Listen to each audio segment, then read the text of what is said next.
Kevin Elizabeth, and I'm a wedding photographer based in San Diego.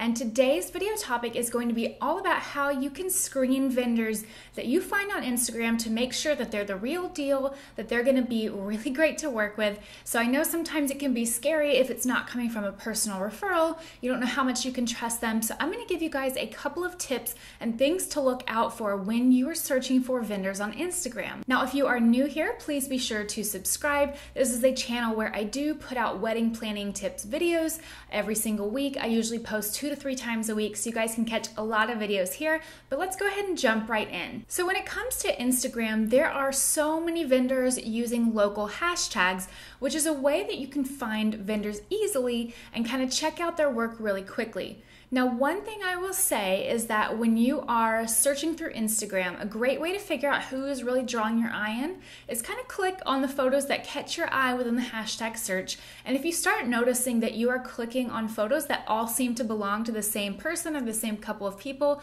those are your winners right there. Those people have caught your eye, they have kind of stood out among the rest of the crowd, and they are going to be great starting places for you. Now, what to do after you found them? Now, the first thing I would say is, because I see so many people using my photos that do not belong to them, whether they are a photographer or they are a new planner or a new florist using my work and kind of passing it off as their own, that is not okay. Now, that is something that can be really scary. You might be thinking, oh, well, how do I know if that's the case? My best tip for that is to look at the person's photos, make sure that they're tagging vendors. A lot of times I see that if somebody has taken one of my photos or taken a friend's photos and passed it off as their own work, they're not crediting the team that made that image. So usually they're not crediting anybody. If it's a planner, they might credit me and then nobody else. So I would just be mindful that you are more likely to find somebody whose work is legitimate if they are doing well by the team and they're crediting everybody. Then you can tell that, yeah, they're definitely working with those people, because I've found so many people online in the wedding industry who just use other people's work, and a lot of times they are doing it for inspiration, but I don't think that's a good thing because I find it very misleading. I actually recently searched for interior designers for my own new condo, and I found a couple people I liked, and then I actually realized that one of the people that I was really drawn to, they were actually using a lot of other people's work, and if I had not taken the time to look at her captions, I would never have realized that she actually did credit the person it came from.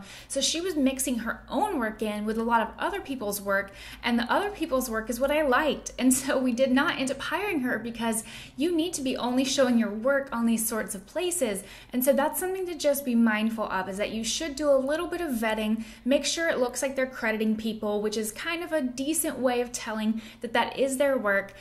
Just make sure they're not saying like image via Pinterest, which is not the right way to credit people, or that they're saying image from so-and-so photography and they're a photographer. That's obviously a problem right there. So just do a little bit of due diligence to make sure that these people are legitimate. The next thing that I recommend to do is to actually take the vendors whose work you like and look up their reviews online. So I would say go to Yelp, go to The Knot, whatever you want to go to, and definitely make sure that you're not only seeing that they have great reviews, but that you're reading the reviews that they have. So for me, my couples always talk about how professional I am, how organized I am, so that the day was very, very smooth and stress-free. A lot of times they also mention how they felt like models in front of the camera, because I give so much direction and hands-on guidance when it comes to posing in front of the camera. So look at the things that are important to you. If you see that somebody has a lot of great reviews about how like responsive they were to email, and that's something that's huge to you, that is a good sign. So look through all of their reviews and just make sure that they are somebody who has been vetted online and has kind of already been done for the work for you. So that's a great way to go to ensure that they're not going to disappoint you. So the next thing I would say is to then have a phone call with the vendors who you're looking at. Instead of just trying to expect that everything can be done over email, it is so much better to hop on the phone, get a feel for their personality, and make sure that you guys are on the same page and are a perfect fit. For me, I won't even allow a couple to book me without a phone call because I don't want there to be any surprises. I want to make sure we talk about everything. I know what they want. They know how I work. All of these sorts of things to me are so crucial in making sure that my clients and I are going to work really well together because I only take on a certain amount of weddings each year. So I have to make sure that those are weddings that are going to be a great fit for me and that they're going to be a great fit for the couple.